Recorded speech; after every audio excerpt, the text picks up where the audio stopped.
This module of the Promoting Safe Interactions with Youth training series will focus on safe supervision. Thoughtful supervision contributes to both the physical and emotional safety of your program participants. In this module, we will share strategies that contribute to safe supervision, including following supervision best practices and utilizing small group settings.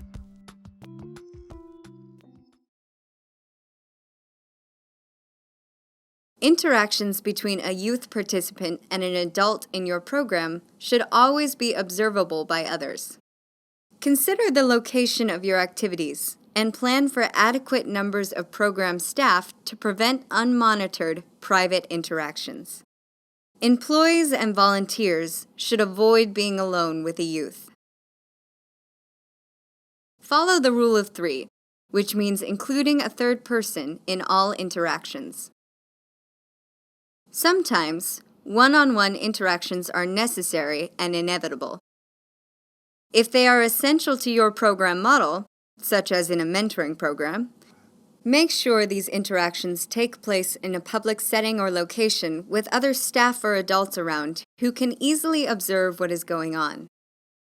Visibility is key to transparency and safety. So our Working with Minors policy specifically addresses the need to not be alone in a room with a young person.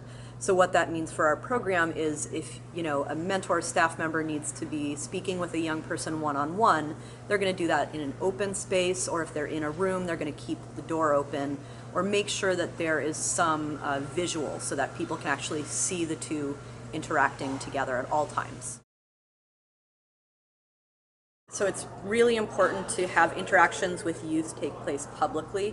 That's not just to protect the young people, but it's also to protect the staff members in the program. We want to make sure that, there are witnesses to interactions.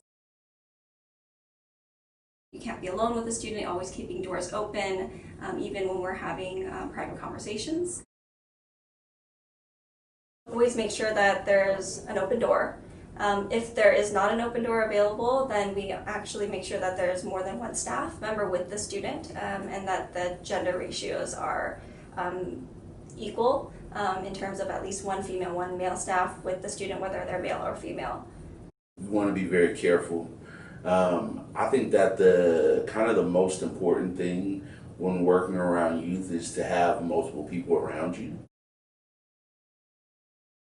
The American Camp Association provides recommended adult-to-child ratios for both daytime and overnight settings. For daytime activities, the recommendations are 1 adult per every 6 youth ages 5 and younger, 1 adult per every 8 youth ages 6 through 8, 1 adult per every 10 youth ages 9 through 14, and 1 adult per every 12 youth ages 15 through 17. If you participate in an overnight program, these ratios are reduced even further, requiring more adults per youth participant.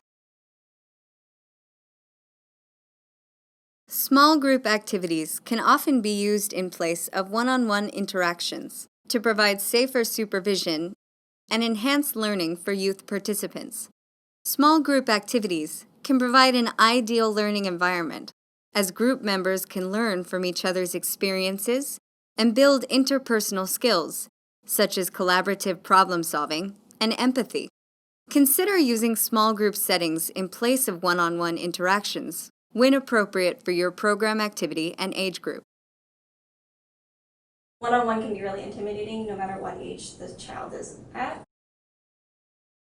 I think smaller group settings are really important because it gives you enough intimacy within a group to share ideas and thoughts.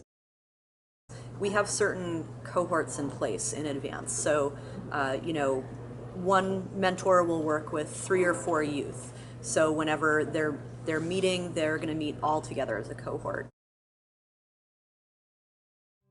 By planning ahead to carry out your activities in observable locations, following the rule of 3, maintaining adequate ratios, and leveraging group activities when possible, you are creating a safer level of supervision for youth in your programs.